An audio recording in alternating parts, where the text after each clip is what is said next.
Assalamualaikum warahmatullahi wabarakatuh.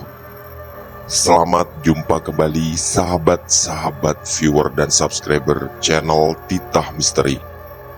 Kali ini kami akan membawakan sebuah kisah misteri dengan judul Penglaris Setan Gundul. Selamat mengikuti.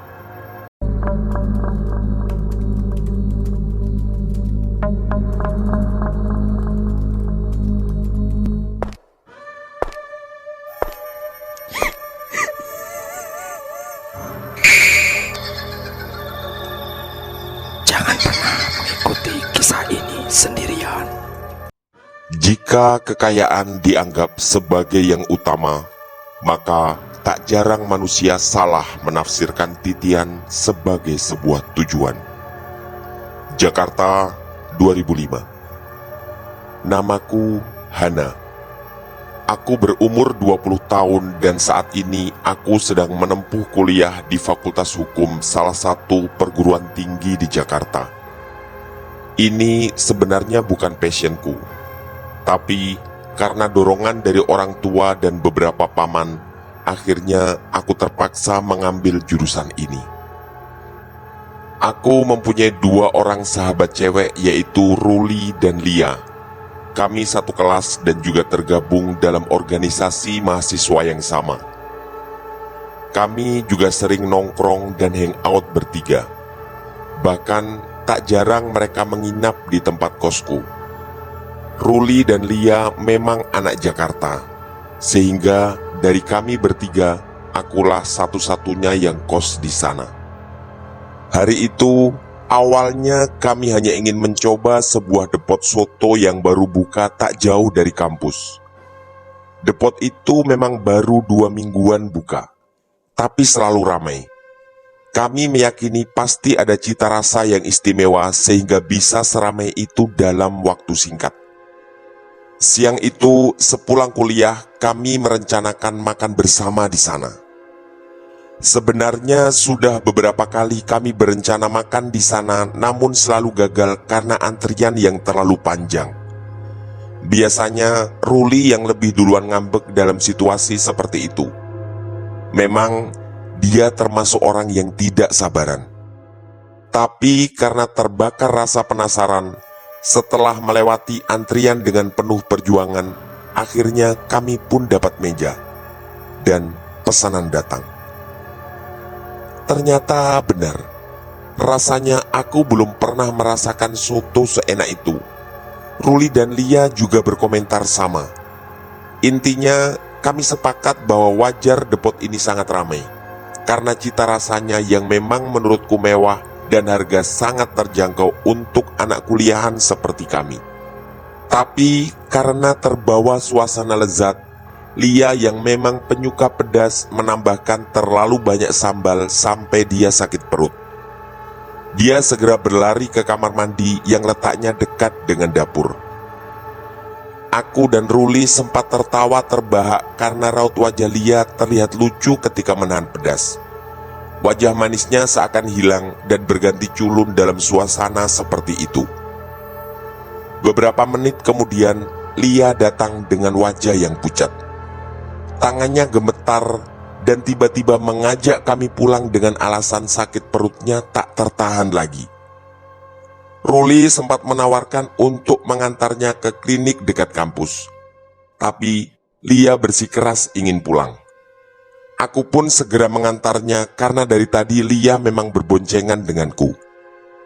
Sesampainya di rumah, Lia segera menyuruhku pulang. Firasatku mengatakan ada sesuatu yang aneh, tapi aku belum berhasil menyimpulkan keanehan itu. Aku pun segera pulang dan istirahat. Sekitar jam 9 malam, aku mencoba menelpon Lia tapi tak diangkat. Aku mulai khawatir, tapi kemudian berpikir bahwa mungkin dia sedang tidur atau kebetulan tak mendengar dering HP. Karena tak ingin terlalu terlarut dalam pikiran yang macam-macam, aku pun segera tidur. Biarlah kutanyakan padanya besok di kampus apa yang terjadi dan bagaimana perkembangan sakit perutnya. Begitu bisikku dalam hati. Keesokan harinya, ternyata Lia tak masuk kuliah. Kembali aku telepon, tetap tak diangkat. Dan aku mulai khawatir dengan kesehatannya. Sepulang kuliah, aku mengajak Ruli untuk mendatangi Lia ke rumahnya. Ruli juga menyampaikan bahwa berkali-kali dia telepon, Lia juga tak mengangkat. Sesampai di sana, kami disambut oleh Bu Sarah, ibunya Lia. Belum sempat mempersilahkan duduk, beliau langsung berkata, Lia dari kemarin gak keluar kamar, gak tahu kenapa. Wajah Bu Sarah juga terlihat cemas.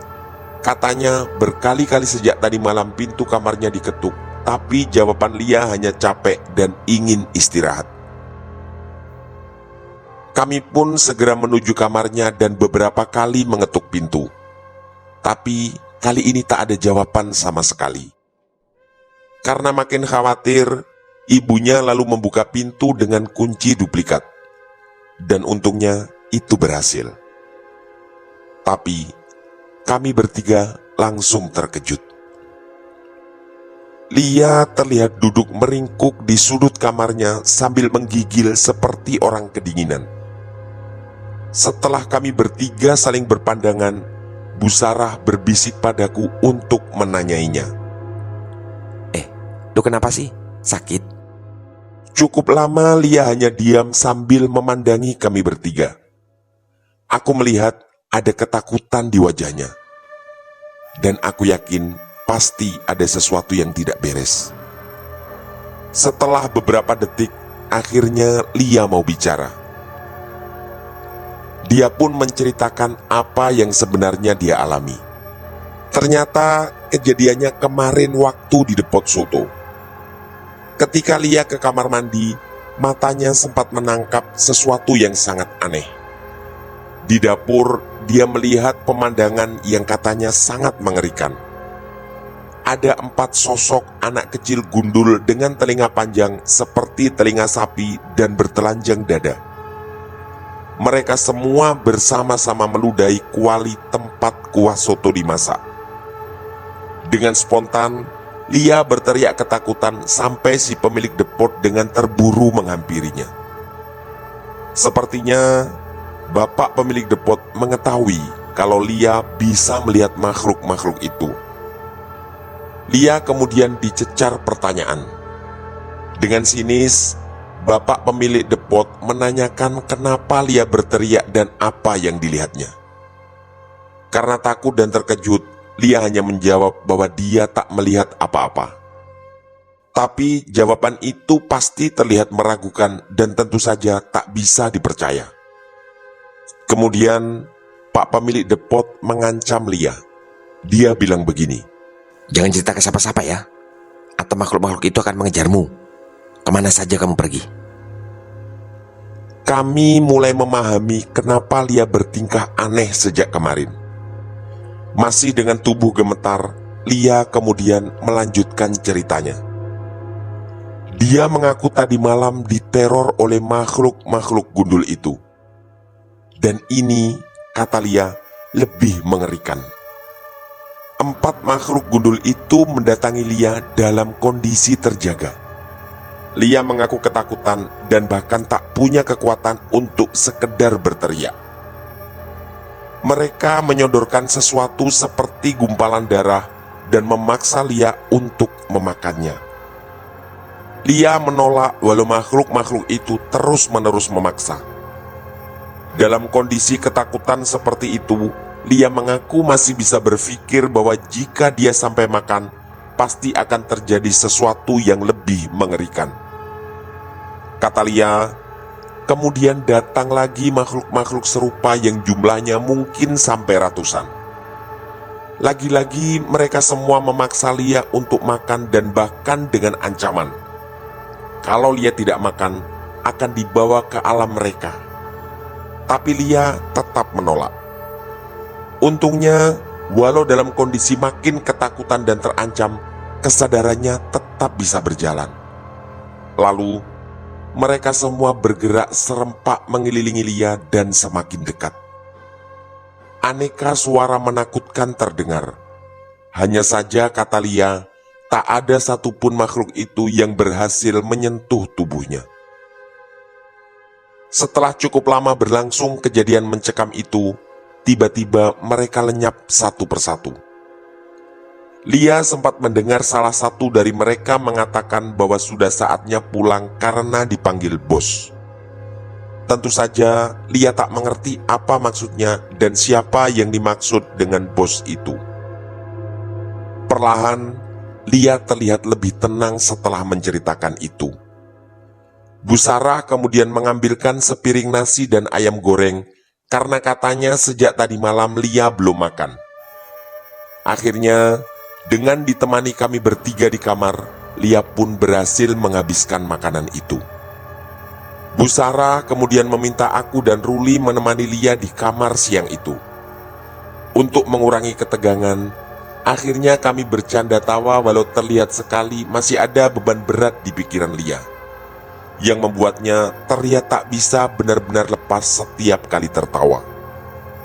Sore harinya, saat ayah Lia pulang, ibunya segera menceritakan apa yang menimpa Lia. Wajah Pak Rudi, ayah Lia, terlihat panik. Setelah menghampiri dan memeluk Lia, Pak Rudi berbincang dengan Bu Sarah dan sepertinya mereka akan membawa Lia ke rumah salah satu orang pintar kenalan Pak Rudi. Setelah kami semua diajak makan bersama, Pak Rudi terlihat menelpon seseorang. Lalu, aku dan Ruli diajak serta ke rumah orang pintar itu. Ternyata rumahnya cukup jauh. Sekitar 2 jam perjalanan kami sampai di sana. Rumahnya juga di gang sempit yang bahkan Pak Rudi harus memarkir mobilnya di pinggir jalan raya. Sekitar 200 meter kami harus berjalan kaki. Bu Sarah terus memeluk Lia di perjalanan. Sepertinya Pak Rudi sudah sering ke tempat ini, karena terlihat orang tua itu cukup akrab dengannya. Orangnya kutaksir berumur 50-an dan seumuran dengan Pak Rudi. Kami semua lalu dimintai keterangan, mulai dari Pak Rudi, Bu Sarah, Ruli, dan juga aku. Tak lupa Lia juga disuruh menceritakan ciri-ciri makhluk yang ada di depot soto dan mendatanginya tadi malam. Setelah semua keterangan dirasa cukup, Pak Naim, orang pintar itu mengatakan bahwa ada kemungkinan makhluk-makhluk itu akan terus mengganggu. Lalu, sebagai penangkal, Pak Naim memberi kami masing-masing bungkusan kecil yang entah apa isinya. Instruksinya, kami disuruh menaburkan di halaman rumah supaya makhluk itu tak lagi mengganggu. Karena penasaran, aku kemudian bertanya, Maaf Pak, kalau kami berdua kan gak pernah melihat makhluk-makhluk itu. Apa kami tetap harus menaburkan ini? Dengan kalimat tegas, Pak Naim menjawab bahwa kami semua pasti akan jadi sasaran karena sudah tahu cerita tentang makhluk-makhluk gundul itu. Bahkan, menurut penerawangannya, makhluk-makhluk itu juga ingin mengancam siapapun yang mengetahui keberadaan mereka. Tapi katanya, kami tak perlu terlalu khawatir. Dengan media barang yang nantinya harus ditabur, Pak Naim mengatakan akan berusaha membantu semaksimal mungkin untuk menangkal semua gangguan makhluk-makhluk itu.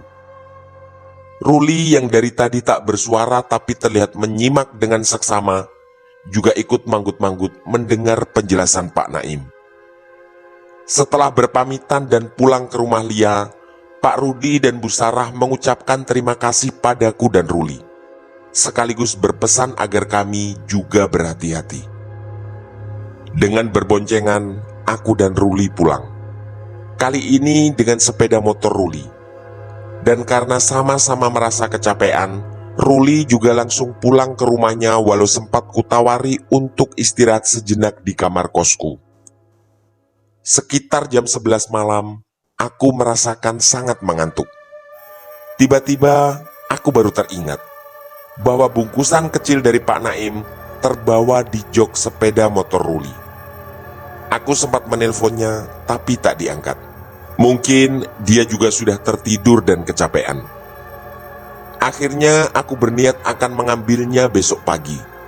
Karena kesana bersepeda motor atau mencari ojek rasanya juga bukan pilihan yang tepat.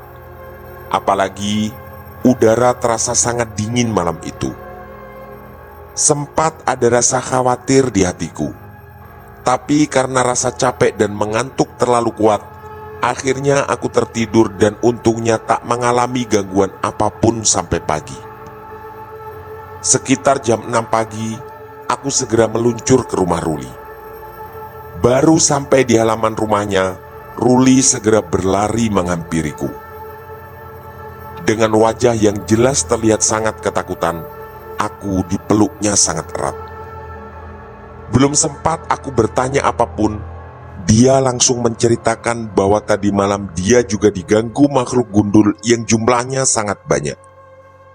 Mungkin ratusan makhluk yang memenuhi kamarnya.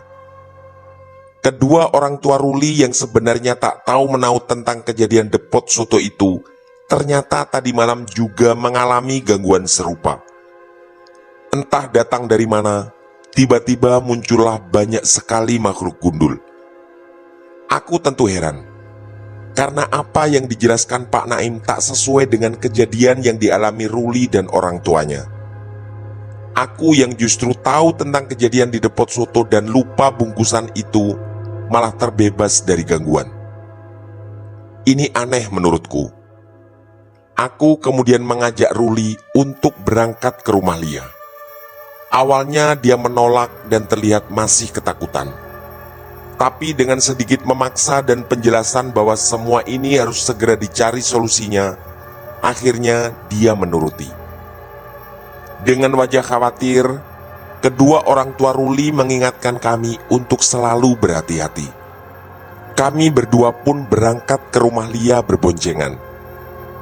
Ternyata gangguan di rumah Lia bertambah parah. Ayah dan ibunya juga mengaku didatangi ratusan makhluk gundul yang muncul tiba-tiba.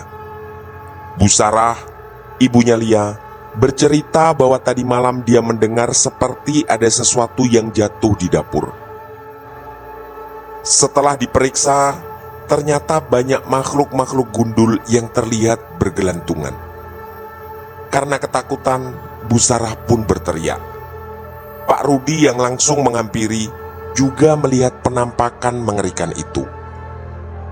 Untungnya, setelah melafalkan beberapa doa, makhluk-makhluk itu menghilang. Bahkan pembantunya juga mengalami itu. Mbak Suti, pembantu di rumah Lia, juga mengaku mendengar suara orang bercakap-cakap di bawah kolongnya. Setelah diperiksa, ternyata ada beberapa makhluk gundul sedang berbaring di sana. Lalu, tiba-tiba mereka mendekati Mbak Suti dan seperti berbicara penuh amarah, tapi dengan bahasa yang tak bisa dipahaminya. Hanya saja, dari cara mereka menunjuk-nunjuk Mbak Sumi, sepertinya itu adalah sebuah ancaman. Belum sempat Mbak Suti berteriak, mereka tiba-tiba hilang dalam sekejap. Mbak Suti bahkan mengaku tak bisa tidur sampai terdengar suara adzan subuh dari kejauhan. Kami benar-benar bingung dan makin ketakutan. Sepertinya benar yang diceritakan Lia, bahwa pemilik depot mengancam jangan sampai dia menceritakan pada siapapun. Karena jika itu dilanggar, makhluk-makhluk itu akan mengikuti kemanapun. Tapi tetap ada yang aneh. Karena aku yang tahu dan bahkan tidak membawa bungkusan dari Pak Naim, justru tidak mengalami gangguan apa-apa.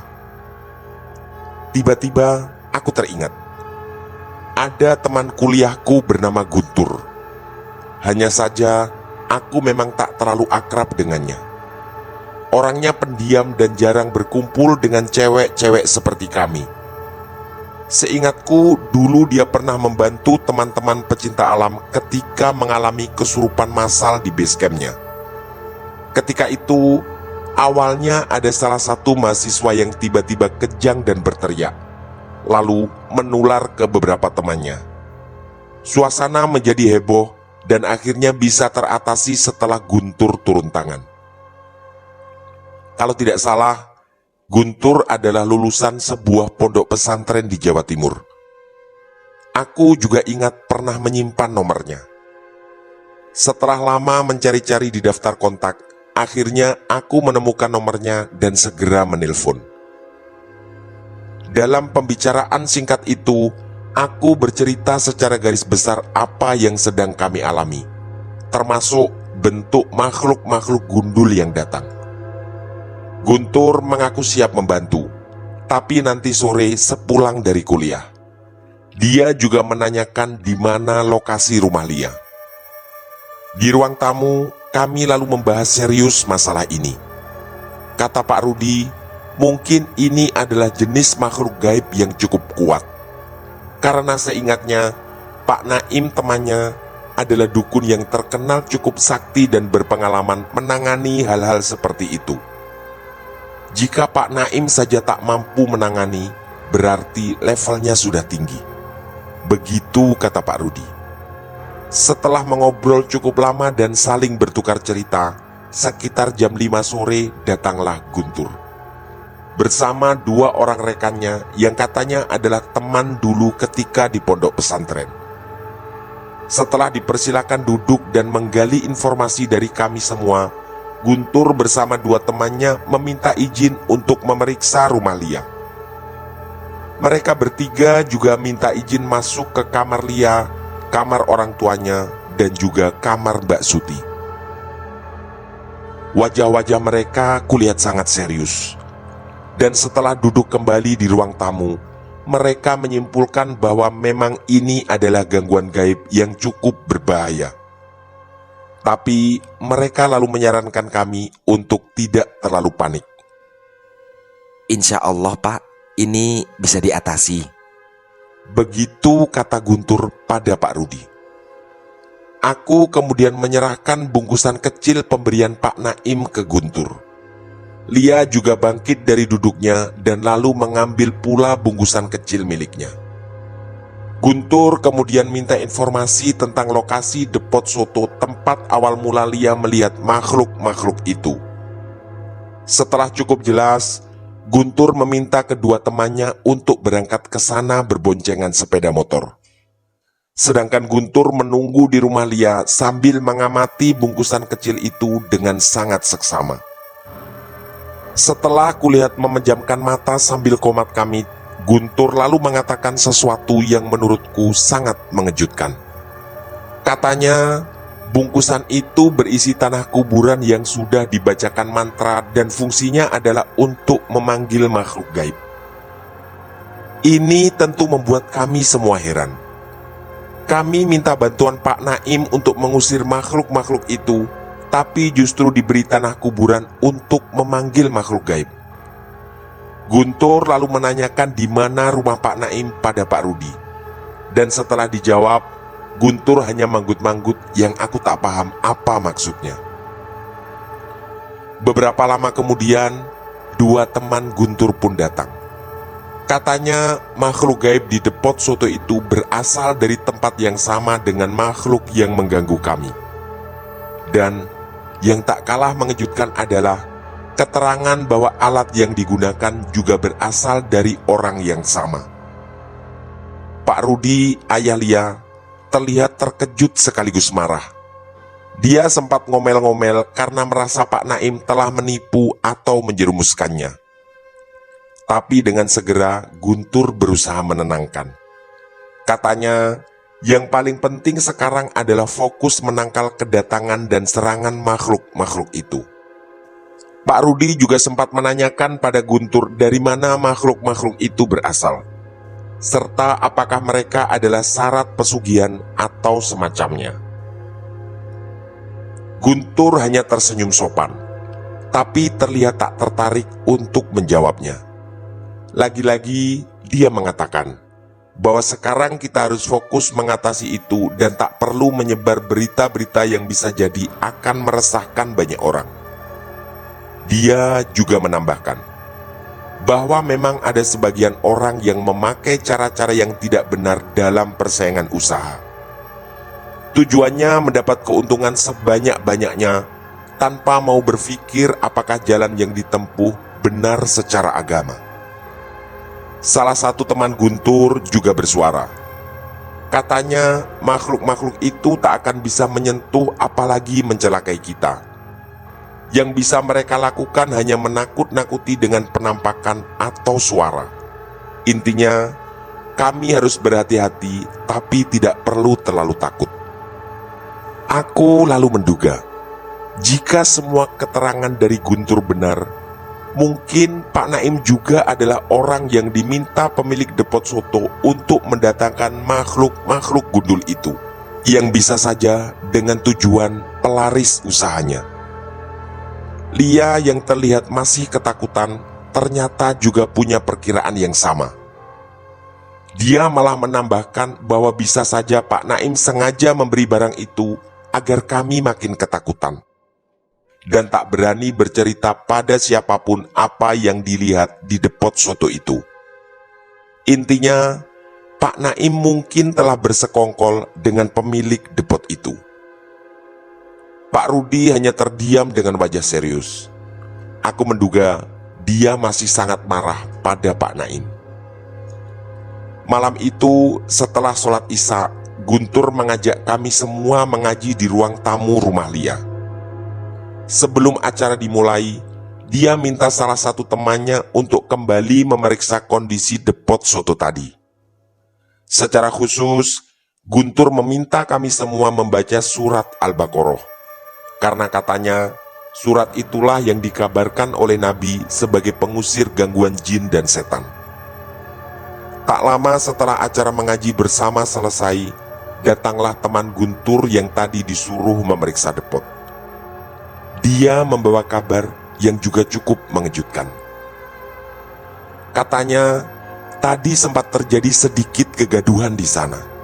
Ada anak kecil yang sedang disuapi ibunya yang lalu berteriak karena mengaku melihat orang gundul aneh di dapur yang jumlahnya banyak. Kejadiannya juga mirip dengan Lia, yaitu ketika anak itu minta diantar ke kamar mandi. Katanya, beberapa orang sempat terkejut dan ketakutan setelah mendengar keterangan anak kecil itu. Wajah bapak pemilik soto langsung pucat dan beberapa orang yang mengantri langsung pulang karena mendengar itu. Tak lama kemudian, terdengarlah suara ledakan dari dapur yang ternyata berasal dari kompor. Sempat terjadi kebakaran kecil sebentar, tapi untungnya api bisa dipadamkan sebelum membakar bagian depot yang lain. Sempat juga terjadi kemacetan di depan depot itu. Dan beberapa orang saling berbisik bahwa depot itu memakai penglaris atau pesugihan. Ruli yang juga sempat diganggu oleh makhluk-makhluk gundul akhirnya bertanya pada Guntur, apakah di rumahnya perlu diadakan acara mengaji yang sama. Guntur menjawab tidak, tapi menyarankan kami semua untuk sering-sering mengaji terutama setelah sholat. Katanya, itu cara paling ampuh agar rumah kita terhindar dari gangguan-gangguan atau aura negatif. Tak lupa, dengan sangat sopan, Guntur mengatakan agar kami tidak terlalu percaya dukun, karena seringkali mereka memberi informasi yang menyesatkan. Setelah mereka berpamitan, Pak Rudi terlihat memberikan uang pada Guntur, tapi ditolaknya. Kami semua pun berkali-kali mengucapkan terima kasih atas bantuan Guntur dan dua temannya. Tak lama kemudian, aku dan Ruli juga pamit pulang. Ada ketenangan luar biasa yang tiba-tiba kurasakan dalam hatiku. Syukurnya malam itu aku tak mengalami gangguan apapun. Pagi harinya, Lia dan Ruli juga mengabari bahwa tadi malam semuanya aman. Sore harinya, setelah kuliah, karena penasaran, aku mengajak Lia dan Ruli lewat di depan depot soto itu. Ternyata depot itu tutup, tapi mataku sempat menangkap sekilas. Seperti ada beberapa makhluk gundul yang menggeliat kesakitan dan seperti terbakar di depan pintu depot itu. Aku sangat terkejut dan tentu ketakutan. Tapi untungnya aku bisa menguasai diri dan tak menampakkan itu di depan Lia dan Ruli. Aku sengaja tak menceritakan itu pada mereka karena khawatir Lia dan Ruli akan ketakutan. Kami pun kemudian sepakat untuk mencari sate ayam langgananku di dekat lampu merah yang tak jauh dari sana. Dalam hati aku bersyukur sekaligus berharap. Depot soto itu tak buka lagi di dekat kampusku.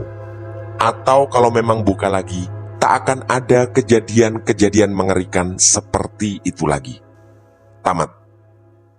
Demikian kisah misteri dari kami, penglaris setan gundul. Semoga kisah-kisah misteri kami cukup menghibur dan menemani sahabat-sahabat semua. Mohon maaf apabila terdapat kesalahan dalam pemilihan atau penuturan kata. Kami dari tim Titah Misteri mengucapkan terima kasih dan wassalamualaikum warahmatullahi wabarakatuh. Pesan saya, jangan bercermin sendirian di tengah malam.